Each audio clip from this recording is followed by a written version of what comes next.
ইংরেজি গ্রামারের 5টি কমন ভুল তোমাকে শিখিয়ে দিচ্ছি এখান থেকে ঢাকা বিশ্ববিদ্যালয় সহ যে কোনো পাবলিক বিশ্ববিদ্যালয় ভর্তি পরীক্ষায় 1 নাম্বার কমন তুমি এখানে পাবে। এখানে বলা আছে হি ডিড আ মিস্টেক। এখানে তোমার মনে হতে পারে ভাই মিস্টেক এটা তো নাউন, মিস্টেক একটা নাউন, সো এটা মানে কি ভুল। সো ভুল যদি হয় তাহলে আ মিস্টেক একটা ভুল, তাহলে ভুল করা ইংরেজি কি হবে? করা ইংরেজি আমরা সবাই জানি ডু।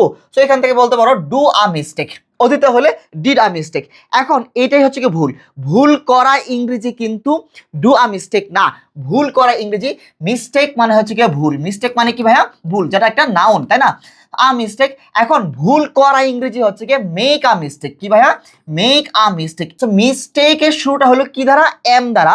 সো মেকও শুরু হলো কি দ্বারা? এম দ্বারা। এভাবে মনে রাখবো। সো মেক আ মিস্টেক মানে হচ্ছে কি ভুল করা। সো ভুল করা ইংরেজি কি? মেক আ মিস্টেক, এটা মাথায় রাখবো। এখন মেক এর পাস্ট ফর্ম মানে হচ্ছে কি তোমার ভি2 কি?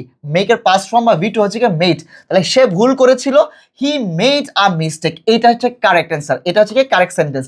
আর ডিড আ মিস্টেক বা ডু আ মিস্টেক এগুলো ভুল। ভুল করা ইংরেজি কি হবে?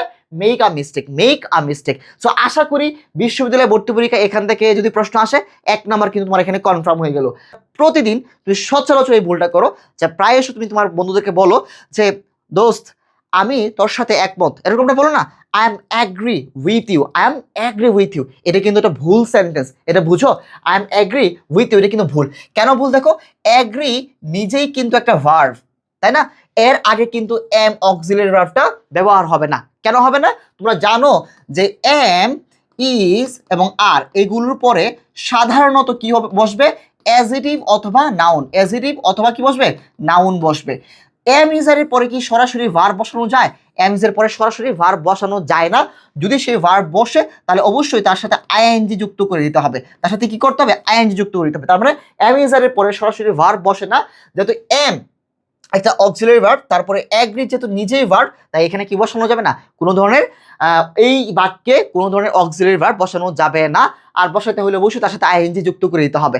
এন্ড মূল পয়েন্ট হচ্ছে কি এটার বাইরে গিয়েও তুমি কিন্তু আরেকটা চিন্তা করতে পারো। দেখো ভাইয়া এগ্রি মানে কি ভাইয়া? এগ্রি মানে হচ্ছে কি রাজি হওয়া, যেহেতু ভার্ব রাজি হওয়া বা হচ্ছে কি সম্মতি দেওয়া, তাই না? তো রাজি হওয়া, হওয়া মানে কি একটা কাজ। আবার এম মানেও কিন্তু হওয়া। তো এখানে কি দুইবার হওয়া বোঝাচ্ছে না? আমি রাজি হই আবার হই, তাই না? যেরকম তুমি বলো আই এম আ স্টুডেন্ট, আমি একজন শিক্ষার্থী হই, আমি একজন শিক্ষার্থী, তাই না? সুন্দর বাংলা যদি বলি। তো এইখানে মাথায় রাখবা যে এগ্রি নিজেই ভার্ব, তাকে সহযোগিতা করার জন্য অক্সিলারি ভার্ব লাগবে না। তাই কারেক্ট সেন্টেন্স হবে আই এগ্রি উইথ ইউ। এটা কিন্তু শুনতে ভালো লাগতেছিল I am agree with you, but এটা কিন্তু ভুল সেন্টেন্স। শুনতে ভালো লাগলেই যে তোমাকে দেখাইতে হবে ব্যাপারটা এরকম না, তোমাকে কিন্তু কারেক্ট সেন্টেন্স দেখাইতে হবে। সো এগ্রির আগে কখনোই এম ইজ আর বসানো যাবে না, রাইট? এন্ড আমরা পরেরটা দেখি আমরা, she is married with a doctor. এটাও খুব সুন্দর যে তার ডক্টরের সাথে বিয়ে হয়েছে। কার সাথে বিয়ে হয়েছে? ডক্টরের সাথে। তো সাথে ইংরেজি তো উইথ, তো ঠিকই তো আছে এখানে। তোমার সাধারণ সেন্সে এটা মনে হতে পারে এটা সঠিক, বাট এটা কিন্তু ভুল। কেন ভুল? দেখো আমরা মূল শব্দটা যদি দেখি, মূল শব্দ হচ্ছে মেরি। মেরি মানে ম্যারিড হচ্ছে কি ভি2 মানে পাস ফর্ম, সরি মূল শব্দ হচ্ছে কি মেরি।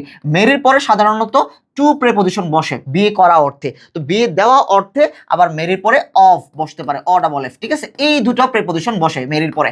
মেরির পরে কখনোই, মেরির পরে কখনোই কখনোই মেরির পরে কখনো উইথ বসে না। মেরির পরে কখনো উইথ বসে না, কোনো কালেই বসে না এটা। সো এটা ভুল। সো মেরির পরে এখানে উইথ দেওয়া আছে, এটা ভুল সেন্টেন্স। তাহলে কি হবে? শি ইজ ম্যারিড, তার বিয়ে হয়েছে কার সাথে? To a doctor. এখানে টু মানে কিন্তু সাথে, এখানে টু মানে কি ভাইয়া? টু মানে সাথে, ঠিক আছে? মেরির পরে কি বসাবো আমরা? টু বসাবো, ঠিক আছে? বিয়ে করা অর্থে, বাট বিয়ে দেওয়া বুঝাইলে তখন কিন্তু অফ বসাবো। আবার দেখো আরেকটা জিনিস আমার খুবই কমন মিস্টেক এটা আমাদের, যে বলি he is my cousin brother. দেখো কাজিন মানে কি? কাজিন মানে তো চাচাতো, মামাতো, ফুফাতো, খালাতো ভাই, তাই না? ভুলও বোঝায়। সো এখন কাজিন মানে কি? ভাই। কাজিনের মধ্যে কি আছে? ভাই আছে না? চাচাতো, মামাতো, ফুফাতো, খালাতো ভাই আছে না?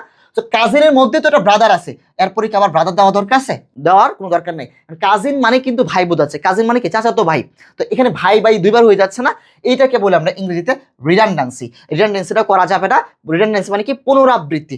এই রিডান্ডেন্সি নিয়ে বিস্তারিত ক্লাসে তোমাকে বুঝাবো, পেড বেসের ক্লাসে তোমাকে একদম ডিটেলসে বুঝিয়ে দেবো। এটা নিয়ে তোমাকে আপাতত প্যারা খাইতে হবে না।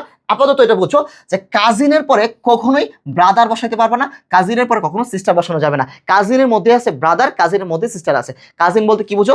চাচাতো, মামাতো, ফুফাতো, খালাতো, ভাই অথবা বোন। তো কাজিনের মধ্যে ভাই আছে, কাজিনের মধ্যে বোন আছে। আবার পরীক্ষা হলে এরকমও আসতে পারে, she is my cousin sister. তো কাজিনের পরে কি সিস্টার দেওয়া যাবে? দেওয়া যাবে না। কাজিনের পরে জাস্ট শুধু কাজিন রাখতে হবে। কাজিনের পরে ব্রাদারও দেওয়া যাবে না, কাজিনের পরে সিস্টার দেওয়া যাবে না। তাহলে কি হবে? হি ইজ মাই কাজিন বা শি ইজ মাই কাজিন। ঠিক আছে? কাজিনের পরে ব্রাদার সিস্টার কোনটাই হবে না, একদম মাথায় গেঁথে ফেলো। তারপর দেখো এখানে দারুণ একটা কথা বলা হলো যে she has two childs. She has two childs. বলতে পারো ভাইয়া এটা তো ঠিকই আছে, টু তারপর চাইল্ড না হয়ে চাইল্ডস হয়েছে। তোমরা তো এটা ভালো করে বুঝো তাই না, যে টু একটা কি প্লুরাল। টু যেহেতু প্লুরাল, টু এর পরে সাধারণত বুক হয় না, টু এর পরে বুক না হয় বুকস হয়, নাউনটা প্লুরাল করতে হয়। টু এর পরে সাধারণত তোমরা কি প্যান লেখো নাকি প্যান্টস লেখো? প্যান্টস লেখো, কারণ নাউনটা প্লুরাল লিখতে হয়। তো টু তো দেওয়া আছে এখানে, টু এর পরে চাইল্ড না দিয়ে চাইল্ডস দিছে, কি দিছে? চাইল্ডস। তো এটা প্লুরাল, মানে এইটাই ভুল। চাইল্ডের প্লুরাল কিন্তু চাইল্ডস না। দেখো বুকের সাথে এস যোগ করে যেরকম তুমি বুককে প্লুরাল করতেছো, প্যানের সাথে এস যোগ করে যেরকম প্যান প্লুরাল হচ্ছে, ঠিক চাইল্ডের সাথে এস যোগ করলে কিন্তু চাইল্ড এটা প্লুরাল হয়ে যায় না।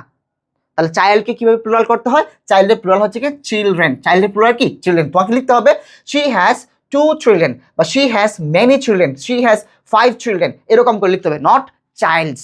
প্রথমবার শুনলা তাই না? তোমরা কারা কারা এটা ভুল করতে বলো তো? চাইল্ড, চাইল্ড কিন্তু সিঙ্গুলার, এর এস দিয়ে চাইল্ডস এরকম করে প্লুরাল করা যায় না। চাইল্ডের প্লুরাল হচ্ছে কি? চিলড্রেন। চাইল্ডের প্লুরাল কি? চিলড্রেন। ঠিক এইভাবে একদম বেসিক থেকে বুঝে বুঝে পড়তে পারলে ঢাকা বিশ্ববিদ্যালয়ে চান্স পাওয়া তোমার এখন সময়ের ব্যাপার। বিশ্ববিদ্যালয়ে ভর্তি পরীক্ষায় গিয়ে যে প্রশ্নগুলো ভুল করতে হয়, এই ভুলগুলো কিন্তু তোমাকে আগে ক্লাসে শিখিয়ে দিচ্ছি, যেন এই ভুলগুলো বিশ্ববিদ্যালয়ে ভর্তি পরীক্ষা না করো এবং এই প্রশ্নগুলো রিপিট হলে তুমি যেন খুব সহজে আনসার করতে পারো। তখন যেন বলতে পারো ভাইয়া বন্দুকের গুলি মিস হবে কিন্তু আমার ডাবি মিস হবে না। তোমাদের ঢাকা বিশ্ববিদ্যালয়ের ভাইয়াদের ক্লাসের যে লেকচার নোটের পিডিএফ, ঢাকা বিশ্ববিদ্যালয়ের সব বিভিন্ন পাবলিক বিশ্ববিদ্যালয় ভর্তি পরীক্ষার প্রস্তুতির জন্য সাজেশন এবং এক্সাম দেওয়ার জন্য তোমাদের জন্য হোয়াটসঅ্যাপে একটা গ্রুপ খোলা হয়েছে। ওই গ্রুপের লিঙ্ক আমি তোমাদেরকে কমেন্ট বক্সে দিয়ে দিয়েছি। এখানে কমেন্টে গিয়ে একটা দারুণ কমেন্ট করো আগে যে ভাই ক্লাসটা কেমন লাগলো তোমার কাছে, এবং সেই সাথে কিন্তু গ্রুপে তুমি যুক্ত হয়ে যাও। এই হোয়াটসঅ্যাপ গ্রুপে তুমি এই ক্লাসগুলোর পিডিএফ পাবা, এই ক্লাসগুলোর লেকচার নোট, সাজেশন এবং ওই ক্লাসের উপরে এক্সাম দিতে পারবা। সো ভাইয়াকে সবাই একটু কমেন্ট করে জানাবা ক্লাসটা কেমন লাগলো।